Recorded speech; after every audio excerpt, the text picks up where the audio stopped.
that Vice President Harris has her running mate, they are wasting no time hitting the campaign trail. They're in Michigan and Wisconsin today, making their appeal to voters in the heartland. And with me now on the phone with how things are going, in his opinion, is journalist and author Bill O'Reilly. Good morning. How are you? I'm the same, Anna, which is tragic for everyone. Okay. Upbeat as usual.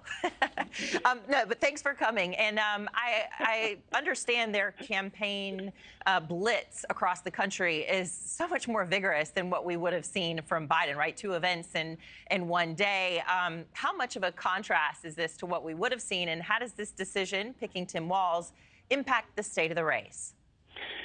Well, the Democrats made a fairly sophisticated political decision because they knew that Biden was not going to be able to campaign. So obviously, it's a very big improvement on the campaign trail. And I think it's probably a bigger voter attraction than Biden would have been. But that's speculation. So what you have now is you have some energy inside the Democratic Party. I don't think people understand what they're cheering for, by the way, but they're jazzed. And it's the same old thing. The opposition, Trump, is the devil, so no matter who we put up, it's better. And that's where we are. Well, if they're energized and they come out in November, that's what matters. And a lot of reporters in the arena were saying it was more of a concert-like atmosphere, and they're wearing bracelets like they're at a Taylor Swift concert that light up, and the energy was just palpable in there. How does Walz stack up to Trump's pick, J.D. Vance? The both of them are sort of doubling down on who they are rather than coming to the middle, aren't they? That's correct. So the Trump strategy was adopted by Kamala Harris. So we're going to go with our base and try to convince other people who don't know what they're talking about or don't pay attention that we have the goods. And you've got probably the most left-wing ticket in the history of this country.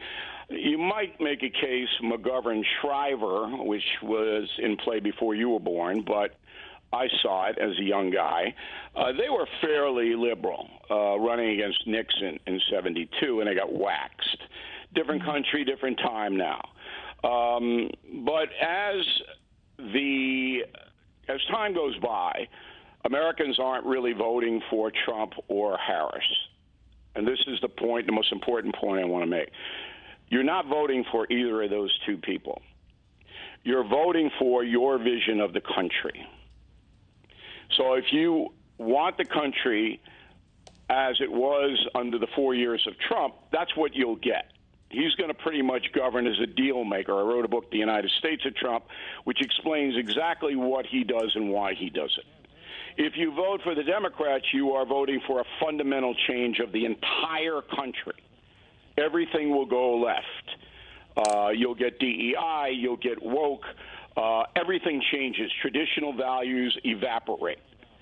And that's what Americans are going to be voting for in November. Right. One or the other, rather than the people themselves. Right. Well, which vision you want and which vision you don't want, right? A referendum potentially on the other side. Many were thinking that the pick would be Josh Shapiro. You watched the rally, I'm sure, just like I did. Gifted orator. Wow, he reminded me of President Obama. Really had a moment while he was there. Why do you think he didn't get picked? Why did he get snubbed? It's guessing, though. You really want me to guess? I don't know. I usually, when I report or analyze, I know.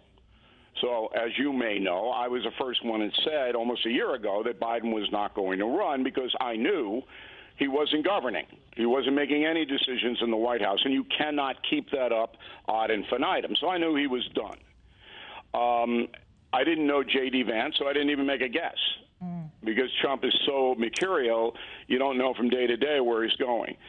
Now, if you step back and you look at Shapiro, that would have been the logical pick because the Democrats have to win, Pennsylvania. And he would have delivered that state, I believe, because Shapiro's been a pretty good governor. So they rejected Shapiro. Why? What does Walz bring to the ticket that Shapiro doesn't? Well, Walz is further left than Shapiro by far. Shapiro's a moderate.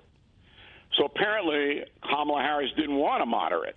Thanks for watching, everybody. Go to joinnn.com to find NewsNation on your television provider. Also, don't forget to click that red subscribe button below to get more of NewsNation's fact-driven, unbiased coverage.